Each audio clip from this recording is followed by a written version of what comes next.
कैसे हैं आप लोग। स्वागत है आपका इस वीडियो में। और इस वीडियो में हम पढ़ रहे हैं क्लास 9th के इकोनॉमिक्स का चैप्टर नंबर 3, जिसका नाम है पॉवर्टी एज चैलेंज। और यह है वीडियो नंबर 2 इस चैप्टर का। इसके पहले एक वीडियो किया है मैंने इस चैप्टर के। तो आइए हम आगे बढ़ते हैं और पढ़ते हैं टॉपिक हमारा पॉवर्टी लाइन, क्योंकि इसके पहले यहाँ तक हमने पिछले वीडियो में पढ़ लिया था। और आइए हम शुरुआत करते हैं इस टॉपिक को, पॉवर्टी लाइन को। तो देखिए, ये जो हमारा डिस्कशन है पॉवर्टी का, उसके आसपास एक बहुत ही इंपॉर्टेंट चीज़ रहता है, वो है पॉवर्टी लाइन। तो आखिर ये पॉवर्टी लाइन होता क्या है? तो देखिए, ये एक कॉमन मेथड होता है, एक कॉमन तरीका होता है जिसके ज़रिए हम पॉवर्टी को नापते हैं। और इसका आधार ये होता है कि कोई भी व्यक्ति है या कोई फैमिली है, उसका इनकम कितना है और उसका कंजम्पशन कितना है, यानी वो कितना कमाता है और कितना खर्च करता है। और इसी के लेवल को नापते हैं हम पॉवर्टी लाइन के ज़रिए। कोई भी व्यक्ति जो है, उसको पुअर तब समझा जाता है जब उसका जो इनकम है या फिर कंजम्पशन लेवल जो है, यानी उसका खर्च जो है, वो एक मिनिमम लेवल के नीचे चला जाता है, जिसे कि हम जनरली पॉवर्टी लाइन कहते हैं। पॉवर्टी लाइन के अगर नीचे उसका इनकम है और कंजम्पशन है, तो वो क्या है, वो गरीब है। और ये मिनिमम लेवल क्या होता है? तो देखिए, मिनिमम लेवल एक सीमा होता है, एक इनकम का सीमा होता है, खर्च का सीमा होता है, जिसमें आप जो बेसिक नीड्स हैं उसको फुलफिल कर सकते हैं। तो देखिए, बेसिक नीड का मतलब क्या हुआ? आप मान लीजिए 100 रुपये कमाते हैं और 100 रुपये में आप खुद के ऊपर या अपने परिवार में सभी लोगों को अगर खाना नहीं खिला पा रहे हैं, सभी लोगों को जितनी कैलोरीज की ज़रूरत है खाने में वो आप नहीं पूरा कर पा रहे हैं, आप हेल्थ पूरा नहीं करने पा रहे हैं, सभी चीज़ें नहीं अगर पूरा करने पा रहे हैं, तो 100 रुपये के नीचे की जो कमाई होगी, मान लीजिए आप 60 रुपये कमाते हैं, 70 रुपये कमाते हैं, तो आप गरीब हैं। और अगर 100 रुपये से आप 110 120 कमाते हैं, तो आप पुअर नहीं समझे जाएंगे, क्योंकि आप बेसिक नीड्स उतने रुपए में आप पूरा कर लेंगे। तो यही देखिए, यही एक क्राइटेरिया है जिसके ज़रिए ये चीज़ नापा जाता है कि कोई व्यक्ति अमीर है या फिर गरीब है। तो देखिए, क्या ज़रूरी है और बेसिक नीड्स को पूरा करने के लिए, मतलब बेसिक नीड्स में कितना खाना किसी को चाहिए, कितना उसके कमाई होनी चाहिए, ये अलग अलग समय पर अलग अलग रहा है और अलग अलग देशों में अलग अलग इसका क्राइटेरिया है। इसलिए जो पॉवर्टी लाइन है, पॉवर्टी लाइन जो है वो समय के साथ और जगह के साथ चेंज होता है। जैसे इंडिया में जो पॉवर्टी लाइन का जो क्राइटेरिया है और जो सीमा है, वो आपका चाइना से अलग है, यूएसए से अलग है और भी दूसरे देशों से अलग है। और इसके अलावा जितने भी कंट्रीज़ हैं वो अलग अलग इमेजिनरी लाइंस यूज़ करते हैं इस बात के लिए, चेक करने के लिए कि उस देश में कितने लोग गरीब हैं, कितने लोग की उतनी कमाई है, और वो अपने हिसाब से देखकर चेक करते हैं, मतलब अपने हिसाब से तय करते हैं कंट्री में महंगाई कितनी है, कितने में कौन सा सामान मिलता है, इस हिसाब से। और फॉर एग्जाम्पल, कोई व्यक्ति जो है, अगर आप यूएसए में जाएं, तो ऐसा हो सकता है कि यूएसए में अगर आप कार नहीं रखते हैं तो आपको गरीब समझा जाएगा कि आप बहुत गरीब आदमी हैं, आपके पास पैसे नहीं हैं। लेकिन इंडिया में अगर आप बात करें तो कार अगर आप रखते हैं तो आप ऐसा नहीं है कि गरीब हैं, आप बहुत अमीर आदमी हैं। ये एक लग्जरी आइटम है इंडिया में।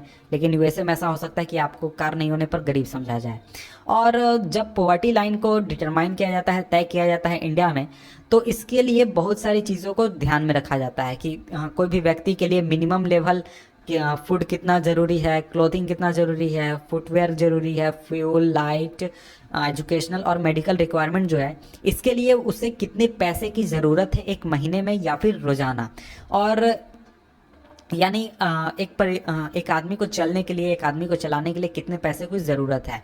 तो ये देखिए, ये जो फिजिकल क्वांटिटीज़ हैं, इनको मल्टीप्लाई किया जाता है इनके पैसे से रुपीज़ में, और उसके बाद फिर तय किया जाता है कि कितने पैसे के नीचे कमाने वाले लोग जो हैं वो उनको गरीब समझा जाएगा और कितने पैसे के ऊपर कमाने वाले लोगों को गरीब नहीं समझा जाएगा।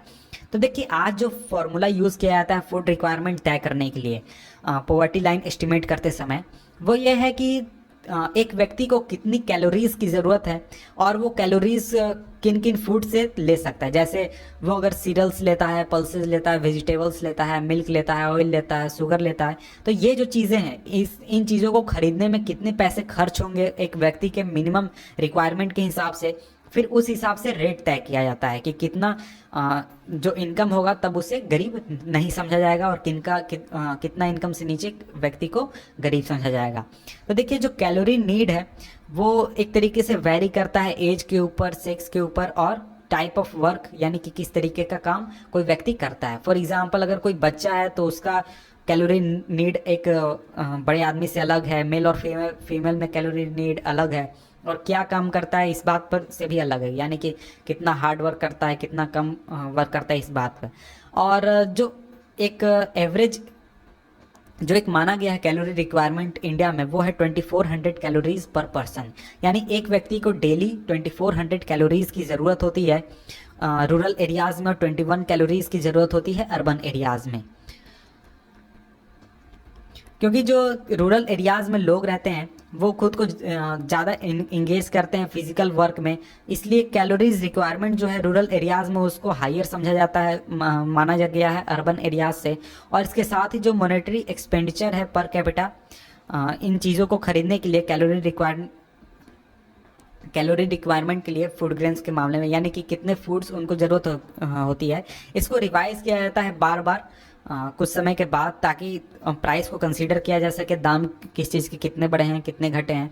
तो देखिए इस कैलकुलेशन के हिसाब से, यानी जितने भी ऊपर हमने कैलकुलेशन की बात की कि कितने कैलोरीज की ज़रूरत है, कितना मिनिमम फूड की ज़रूरत है, इन कैलकुलेशन के हिसाब से 2000 ईस्वी में जो पॉवर्टी लाइन तय किया गया था एक व्यक्ति के लिए, वो था 328 रुपये पर महीने।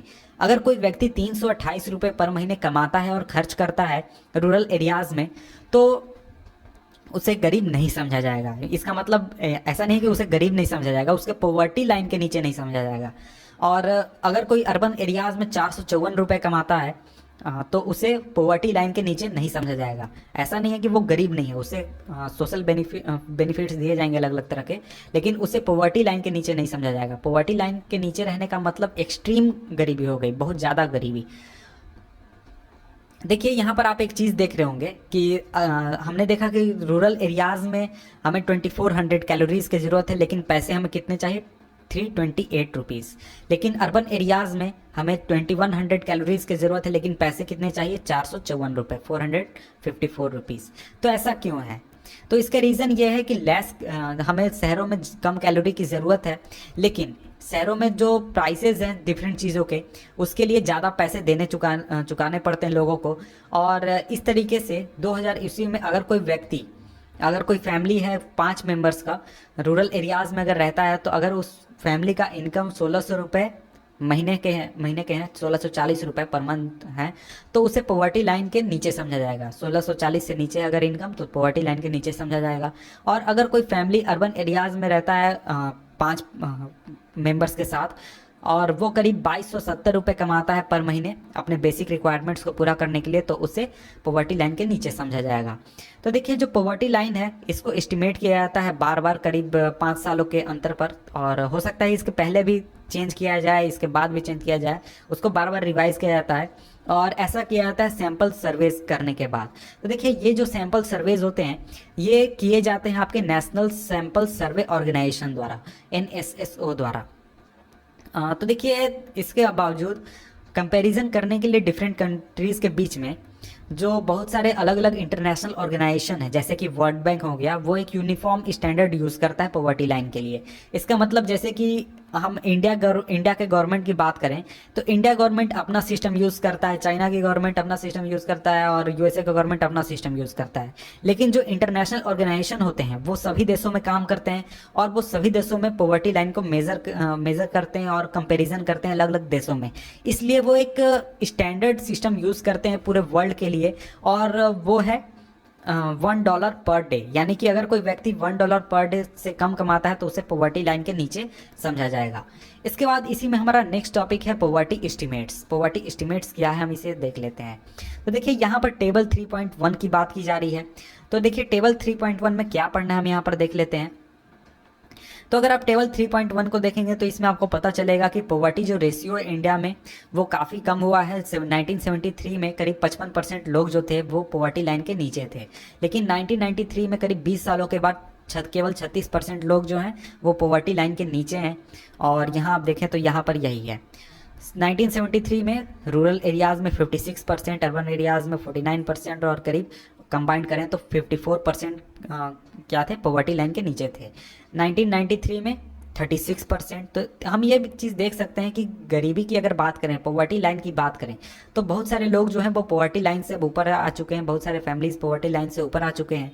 और जो प्रोपोर्शन था पॉवर्टी लाइन के नीचे रहने वाले लोगों का वो काफ़ी कम हो चुका है, करीब 26% पर आ चुका है 2000 ईस्वी में। और अगर ये ट्रेंड कंटिन्यू करता है तो जो लोग पॉवर्टी लाइन के नीचे रहते हैं वो करीब 20% से भी कम रह जाएगी पूरी आबादी की। लेकिन जो परसेंटेज है लोगों का पॉवर्टी लाइन से नीचे रहने वाले लोगों का, वो काफ़ी डिक्लाइन हुआ है शुरुआती के 2 डिकेड्स में, यानी 1973 से 1993 के बीच में। लेकिन जो नंबर है गरीबों का, पुअर लोगों का, पॉवर्टी लाइन से नीचे रहने वाले लोगों का, वो करीब 320 मिलियन यानी करीब 32 करोड़ के आसपास रहा है इन 20 सालों के दौरान। और अगर लेटेस्ट जानकारी अगर हम देखें तो ये रिडक्शन नीचे आ चुका है करीब 26 करोड़ के आसपास, 260 मिलियन। इसके बाद अब हम इसी में नेक्स्ट टॉपिक देखते हैं, वो है नेक्स्ट टॉपिक वल्नरेबल ग्रुप्स। तो देखिए वल्नरेबल ग्रुप्स क्या हो गए, तो सिंपली हम इसे हिंदी में समझे तो असुरक्षित समूह कह सकते हैं, असुरक्षित ग्रुप्स कह सकते हैं। तो देखिए जो प्रोपोर्शन है लोगों का बिलो पॉवर्टी लाइन, ये ऐसा नहीं है कि सभी कम्युनिटीज़ के लिए सेम है, सभी सोशल ग्रुप्स के लिए सेम है और सभी जो इकोनॉमिक कैटेगरीज हैं उनके लिए सेम है। तो वैसे सोशल ग्रुप्स जो कि बहुत ज़्यादा वल्नरेबल हैं पॉवर्टी के लिए, वो हैं शेड्यूल कास्ट, शेड्यूल ट्राइब परिवार जो हैं, ये पॉवर्टी लाइन के नीचे बहुत ज़्यादा संख्या में, और ये बहुत ही वल्नरेबल हैं पॉवर्टी के लिए। और इसी हिसाब से अगर हम बात करें इकोनॉमिक ग्रुप्स की, तो जो वल्नरेबल ग्रुप्स हैं इस रीजन में वो हैं रूरल एरियाज़ में जो rural agriculture labours house holds हैं, और जो अर्बन के एरियाज़ में जो कैजुअल लेबर्स हैं और उनके परिवार हैं। ये लोग जो हैं ये काफ़ी ज़्यादा एक तरीके से वल्नरेबल ग्रुप्स में आते हैं। और जो ग्राफ है 3.1, ये शो करता है कि जब परसेंटेज है गरीब लोगों का इन सभी ग्रुप्स में। तो यहाँ पर अगर इस ग्राफ को आप देखें तो शेड्यूल ट्राइब्स में करीब 51% लोग जो हैं वो क्या है, गरीबी रेखा से नीचे हैं। और अर्बन कैजुअल लेबर्स की बात करें तो करीब 50%, रूरल एग्रीकल्चर लेबर्स में 47%, शेड्यूल कास्ट में 43%, और अगर इंडिया का एवरेज बात करें पॉवर्टी रेशियो का वो है 26%। तो इन कम्युनिटीज़ को देख सकते हैं कि इन कम्युनिटीज़ में कितनी संख्या में लोग गरीबी के नीचे रह रहे हैं और कितनी इनको परेशानी है। और इसके बाद तो देखिए एवरेज जो है इंडिया का गरीब अगर सभी कम्युनिटीज़ का अगर एवरेज निकालें हम तो 26 है, यानी कि 100 में से 26 लोग क्या हैं, गरीबी रेखा से नीचे हैं। और शेड्यूल ट्राइब की अगर हम बात करें तो 51 लोग, 100 में से 51 लोग क्या हैं, गरीबी रेखा से नीचे हैं, अपने बेसिक नीड्स को पूरा नहीं कर पा रहे हैं। इसी तरीके से 50% जो कैजुअल वर्कर्स हैं वो अर्बन एरियाज़ में पॉवर्टी लाइन के नीचे हैं, और करीब 50% लैंडलेस एग्रीकल्चर वर्कर्स जो हैं वो गरीबी रेखा से नीचे हैं। और इसी तरीके से 43% शेड्यूल कास्ट के लोग जो हैं वो क्या हैं, गरीब है, पुअर हैं। और डबल डिसएडवांटेज जो है लैंडलेस कैजुअल वेज लेबर होने का यह है कि जो हाउस होल्ड्स हैं सोशली डिसएडवांटेज सोशल ग्रुप्स में, आगे मैं कर देता हूँ,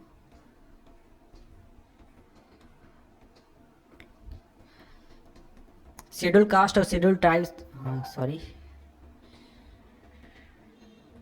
शेड्यूल कास्ट और शेड्यूल ट्राइब्स में जो पॉपुलेशन हाइलाइट्स है ये काफ़ी एक सीरियस प्रॉब्लम है।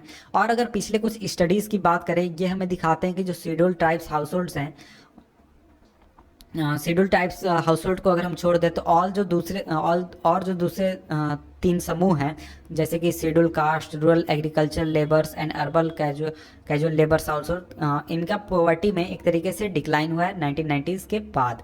और इन अगर सोशल ग्रुप्स को अगर हम छोड़ दें तो और जगहों पर काफ़ी ज़्यादा इनइक्वालिटीज़ हैं इनकम में, फैमिली के अंदर भी।